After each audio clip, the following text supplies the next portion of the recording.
فاعبد الله مخلصا له الدين ألا لله الدين الخالص. الحمد لله وحده والصلاة والسلام على من لا نبي بعده وعلى آله وصحبه أما بعد. Mes chers frères et mes chères sœurs en Allah, craignez Allah subhanahu wa ta'ala et prenez garde à sa colère et à son châtiment et espérez sa clémence et son agrément. Mes frères en Allah, Allah tabarak wa ta'ala a parfait pour nous des bienfaits visibles et invisibles et qui ne peuvent être dénombrés ou recensés. Fait partie de ses plus grands bienfaits et des plus importants, le bienfait de la vue, le bienfait des yeux. Dans le sens, Allah dit, c'est lui qui vous a créé et vous a donné l'ouïe, les yeux et les cœurs. Mais vous êtes rarement reconnaissants.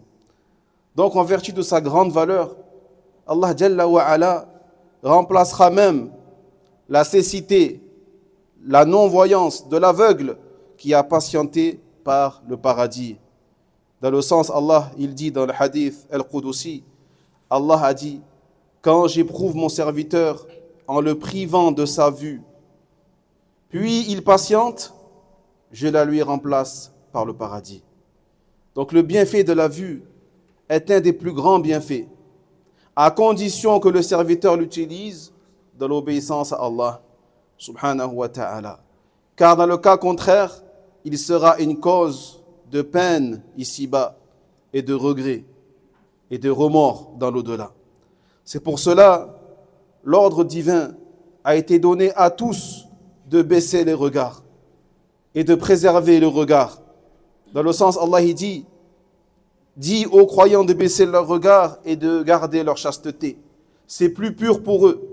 Allah est certes parfaitement savant de ce qu'ils font. Et dit aux croyantes de baisser leur regard.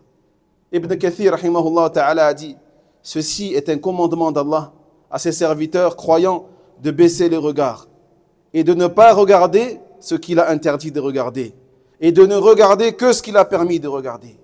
Et si les regards tombent sur une chose interdite de manière involontaire, qu'ils soient alors détournés aussitôt. Ibn Qayyim rahimahullah ta'ala a dit, Allah a fait des yeux le miroir du cœur. Allah a fait des yeux le miroir du cœur. Donc si le serviteur baisse son regard et le retient, le cœur aussi retiendra et baissera ses envies et ses désirs et ses pulsions. Mais s'il relâche son regard et le laisse promener à droite et à gauche, le regard se relâchera aussi et relâchera ses désirs. Donc mes frères en Allah, le cœur, si le regard laisse se promener son regard, sa vue, et se laisse aller, le cœur relâchera également ses désirs. Mes frères en Allah, le regard de ce qu'Allah tabarak wa ta'ala a interdit est la base de toute tentation et la source de tout désir et péché. Éclaireur est son intermédiaire, alors que baisser le regard est la base de la préservation des parties intimes. Selon Abu Hurayrata radhiyallahu anhu, le prophète sallallahu alayhi wa sallam a dit, certes, Allah a décrété pour l'enfant de Adam une part de fornication. Celle des yeux est le regard. Celle de la langue est la parole. Et l'âme espère cela et la désire. Et par la suite, les parties intimes réalisent tout cela ou ne les réalisent pas. Le prophète sallallahu alayhi wa sallam a dit, un Ali, malgré son délaissement de la dunya, sa crainte d'Allah, sa chasteté apparente et cachée, de faire attention au regard, à son danger, afin qu'il ne croit pas, afin qu'il ne se pense pas à l'abri, ou qu'il ne soit pas trompé en croyant être infaillible ou à l'abri de cette fitna. Dans le sens, Allah dit, sont-ils à l'abri du stratagème d'Allah? Seuls les gens perdus se sentent à l'abri du stratagème d'Allah.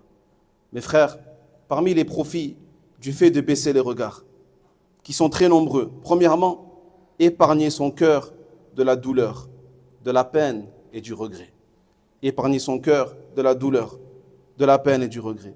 Deuxièmement, faire naître dans son cœur une lumière, un éclat qui apparaîtra à travers tes yeux, ton visage et tes membres, alors qu'à l'inverse, relâcher les regards fait naître une noirceur visible sur le visage, sur les yeux et les membres de la personne.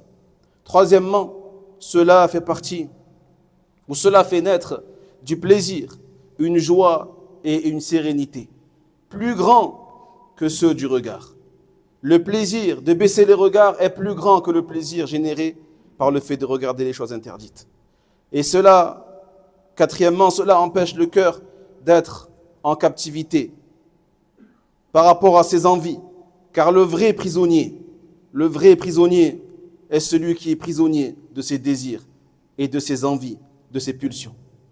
Puis, cela ferme une des portes de l'enfer, et autre que cela parmi les bénéfices du fait de baisser les regards, qui sont très nombreux. Mais malgré cela, combien sont ceux qui regardent ce qu'Allah a interdit?